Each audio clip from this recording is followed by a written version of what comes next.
We out of red in England. All aboard, yeah, you know it's Hype Train FC. Modern ambition, we got blue and gold in our kit, plus you know we the champs of the league. And we don't quit. Started from grassroots, yeah, the sport, we ain't taking it light. You know it's real, from fantasy to the field. You better believe the hype, yeah. Hello one and all, and welcome aboard the home of Hype Train Football Club on our dedicated YouTube channel. The 2023-24 season is quickly coming to a close, with the team facing a few more away games in the Reading District Sunday League's Division 3, with our latest away day coming against AFC Pangbourne on Sunday the 28th of April 2024. This is the return leg of the team's 3-1 home win at Calcott earlier this season, and a chance for the team to maintain pressure on the clubs chasing promotion in the division, with ourselves, Farley Hill, Woodley Lowfield, Allied Community Elite and Burfield all congested in an upper Division 3 table. On a wet and rainy morning for the team, we visited Pangbourne Recreation Ground down the River Thames with the hosts in blue and black, with ourselves at Hype Train decked out all in red. We had Phil Newport in goal, who was doing the team a favour returning from injury to stand in the net, whilst we had a defensive line ahead of Phil consisting of Leo Pereira, Jamie Carter, Robert Austin and Anwar Amanga. In the midfield we had a trio of Mitchell Saunders, Jensen Mansell and Nadeem Garabali, whilst out wide for the team we had Tom Delgado on the left, Hussein Radwan on the right, and they were all in support of Kieran Carolan in attack for the team. Among the substitutes for the game we had a decked out bench with Paddy Gorman and Nick Parfitt-Bowers showing up late to the party, with Luke Follington also joined by Waleed Zaki. Shooting from right to left in the first half, we start with Jensen pinging the ball delightfully forward for Kieran down the left-hand channel to chase on. There's a few options in the box and Kieran's cross is pinpoint. It reaches Mitchell, but it also reaches the keeper. Resuming play with Route 1 football, Phil Newport has launched the ball deep into the Pangbourne half, with Kieran here displaying some hold-up play. He's got Tom in support. He's dragged down. It looks like a foul, though the referee has ultimately decided to play on. The ball eventually goes back to the goalkeeper, who clears out to his left back, though the ball is a little bit wayward here, and Almar at right back is onto it. He wins the ball. He drives forward. He plays it into Hussein. There's a lovely flick and a delightful finish from Kieran to give the team an early lead into the game.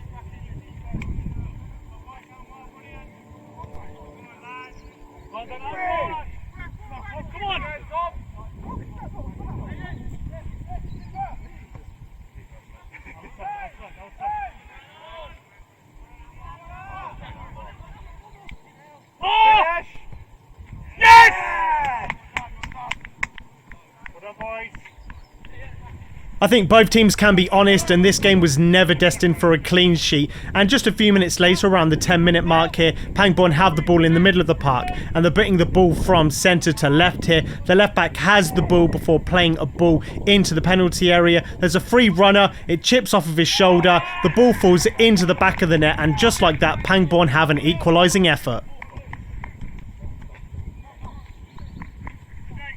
With 15 minutes on the clock, Pangbourne's number 10 has just received a throw-in and he's squaring up with Leo, and who's actually done very well to clear the ball away. Number 7 in the middle, Jensen here, has been taken out from behind, though the referee plays on.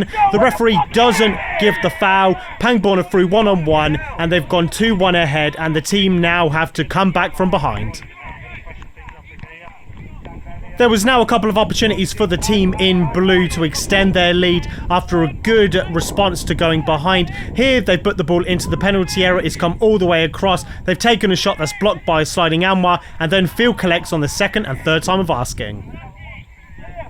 In quick succession, Pangbourne now have the ball in the middle of the park and they're playing it left. There's some good hold-up play as the ball goes out. An overlapping run is eventually met with a nice pass here and a cross to their number 10 at the back stick, who takes a shot, and it's over the bar and wide of the mark.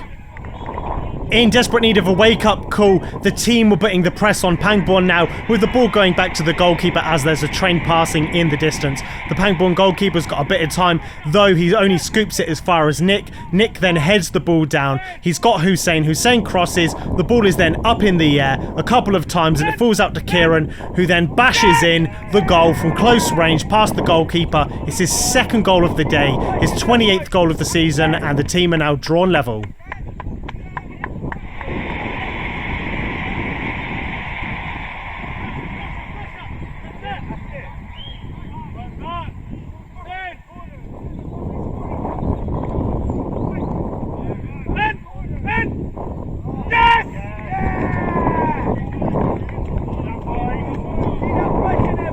With Pangbourne playing out from the back, Mitchell, Porrick and Nick were all high in support of Kieran in attack, with Mitchell winning the ball on this occasion. There's a through ball that goes to Kieran, though it's intercepted, with the ball being fed out left to Porrick. Porrick cuts in and shoots, though it's wide of the mark.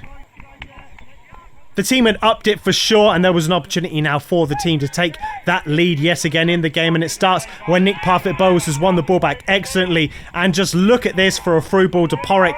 Porrick on the left-hand side sets himself, he calms himself, and he finishes really well to restore the team's lead. It's another great assist for Nick, and a great finish from Porrick.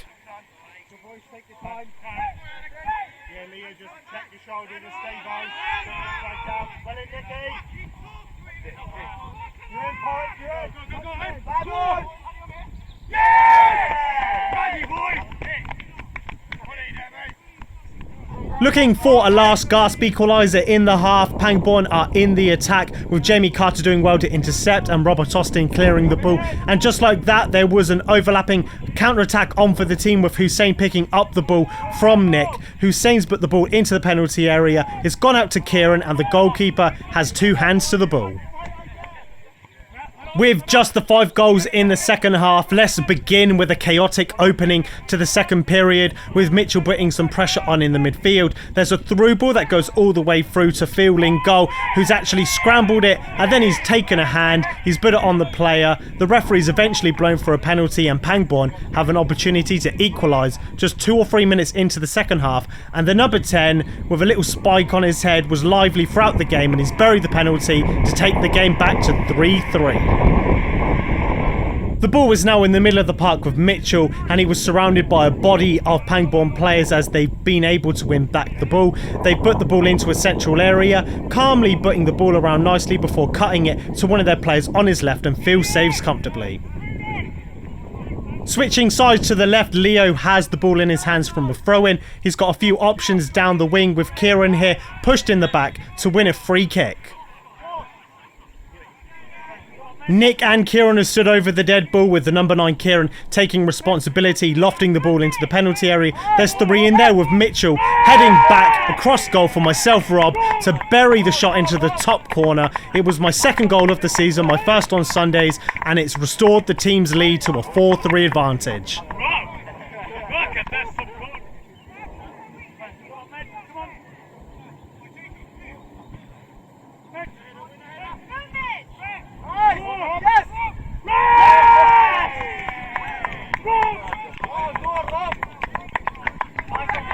End to end, immediately on the attack, the team in blue were driving forward. The number 4's got an option to his right and the number 10 to his left. He cuts into the number 10, who shifts the ball onto his right. He hits the bar, it hits Phil, before we're able to calm down and collect.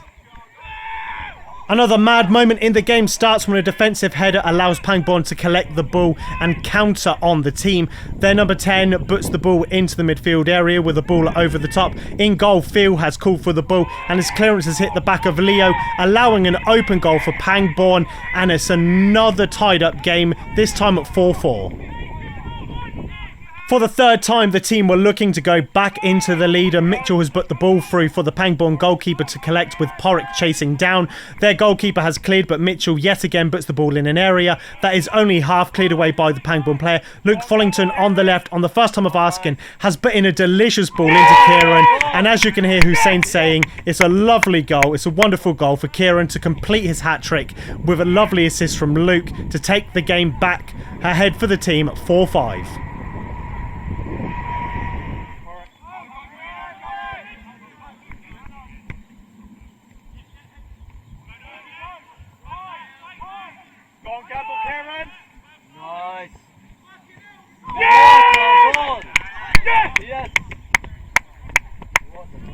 We were now 9 goals deep in the game, and there was more still to come, with Pangbourne now collecting the ball in the midfield. Porrick and Mitchell are putting the squeeze on the team, and we do win the ball back. It falls out to Kieran with Paddy overlapping. Porrick is through one-on-one. The goalkeeper spread himself well. He saved well as well, and the team have a corner kick. Acting instinctively with a short corner, Porrick has joined Kieran in the corner and he's got the whole pitch to aim at as he takes one touch, lofts the ball into a dangerous area, and myself, Rob, I've buried my first double for the club via the head to take the game to 6-4. And a little trivia stat, this was the 5th 100 goal at Hype Train Football Club.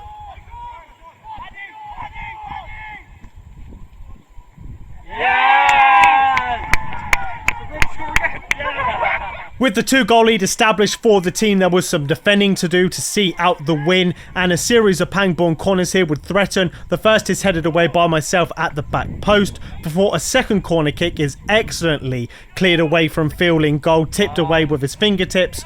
The Pangbourne players are still in the penalty area with the cross falling out to one of their players, though he's unable to make the most of the opportunity. Before what we're about to see is a third corner, this time an in-swinger that evades the team. It goes through us, and Pangbourne have their 5th goal, and it leads to another grandstand finish. And from this grandstand finish, another in-swinging corner comes in. Phil, the goalkeeper, has been pushed over, and the team eventually win a free kick. With just the 5 goals in the first half and 6 to follow in the second, the Train were able to edge an 11-game thriller, and largely we had a good productive morning in front of goal to earn the points at Pangbourne, with a Kieran Carolan hat-trick accompanied by a first brace by yours truly, Robert Austin, and a strike in the first half from Paddy Gorman. Next up on our YouTube channel with the full match highlights from our latest away day in RDSL, as we travelled out to Burfield FC's A team in Division 3 in what was another competitive game for both squads. Until next time, as ever, believe the hype.